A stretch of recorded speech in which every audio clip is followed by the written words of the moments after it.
We don't want to take it back, and you say, I'll tell you what, if you'll take it back and give me a credit for it for 90 days, I will buy it back in 90 days. How about that? And then I'll continue to do business with you.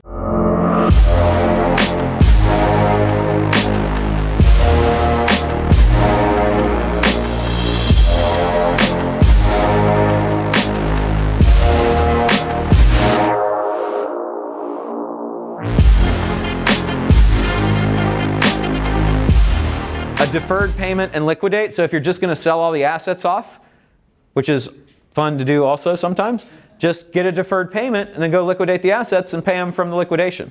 And you'd laugh at those things. Why would people do that? But in the 80s, it was done so many times by all the corporate raiders, right? They were like, the company's worth more broken up than it is together.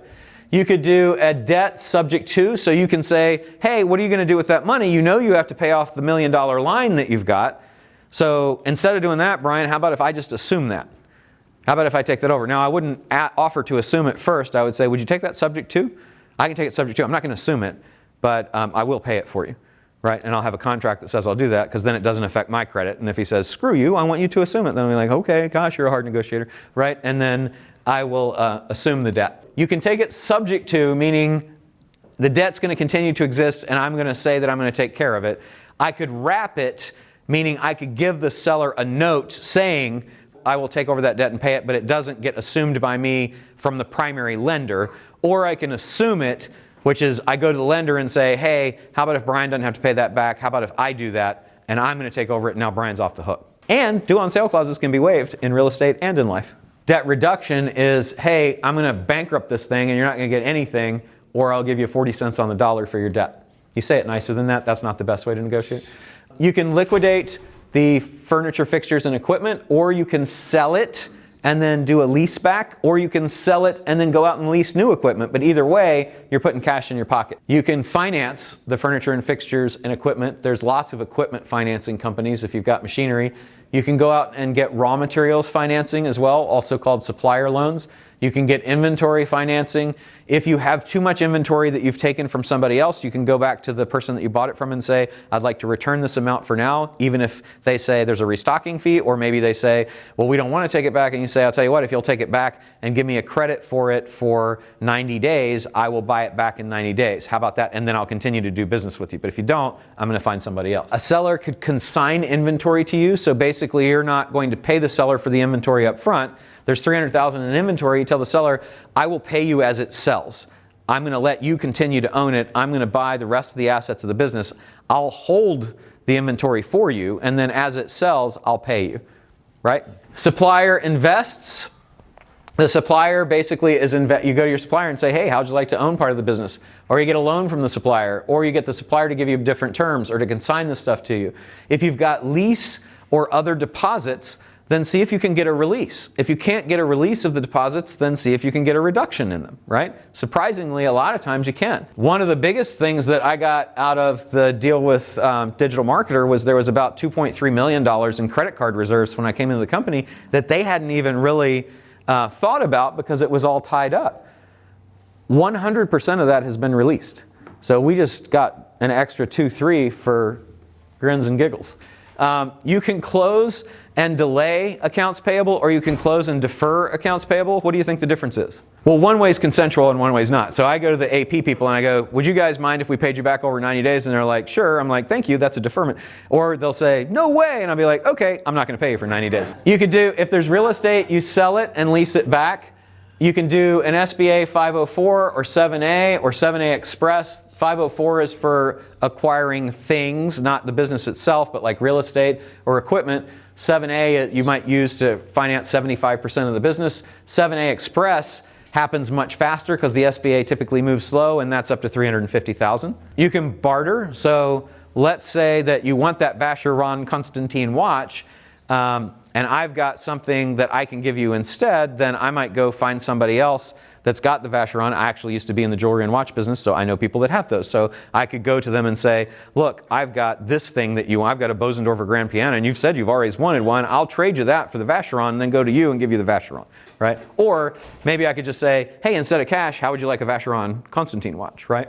Holdback. So when you do deals, typically there's a holdback amount in case the seller has failed to disclose things or things come up that nobody expected. Even if it's not intentional, there can be things that come up. So you'll typically hold back about 10% of the purchase price. So $3 million deal, that's 300 grand that's going to be held back. $30 million deal, it's $3 million, and it's held back typically for a pretty long period of time. They'll ask for 5 years. You might say, I want it to be 3, and then they've got your money for 3 years. I usually say, well, I want it released 1/3, 1/3, 1/3 over that period of time, try to get it back as soon as I can. But there is a holdback. So you can tell the seller there's the holdback. The seller's attorney won't object to that because it's something that happens. And you just say, let me hold the holdback for you, and I'll give you a note for the holdback amount, and I'll release it during that period of time. So effectively, you're not going to get that money anyway, seller, so let me use it to help make this deal happen. You can do a note payable.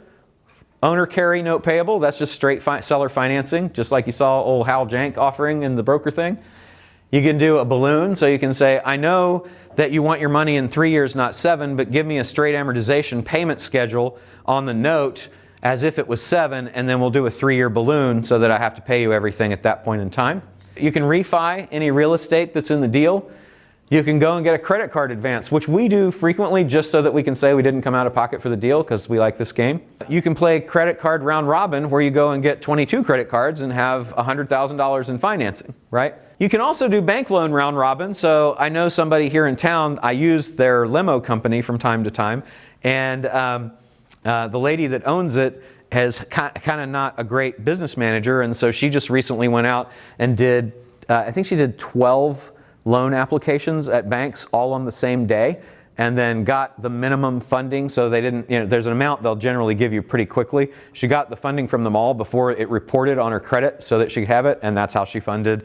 You can do 100% promos. That's like a pre-sale test, except you tell the seller, look, I'm going to run this offer. I'm going to give you 100% of the proceeds from it. You can give the seller a royalty on intellectual property that they have. If they've got things that they have in the business, you can just say, hey, instead of giving you that in cash, can I pay it to you as a royalty? Or maybe I could license it from you and give you a license fee.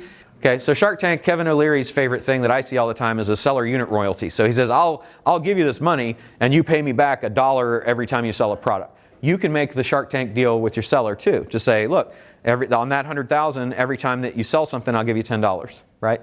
You can split off the real estate from the deal. You can have the real estate broker give you a loan for their commission. They'll frequently do that to get the deal done if there's a broker involved.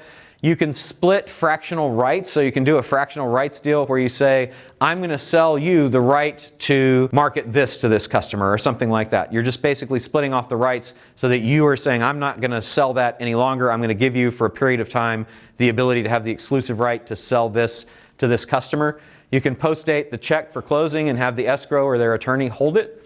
You can do the debt double tap, which is basically you agree on an amount, but then you go out and find the money that you need, or you have it kind of in your back pocket, and you go back to the seller and say, hey, I know that we cut that deal where you're going to get the $100,000 from the first $100,000 that comes in, but I actually was able to put together a deal where I can get you $60,000 right now. Would you take $60,000 right now? And frequently, yes.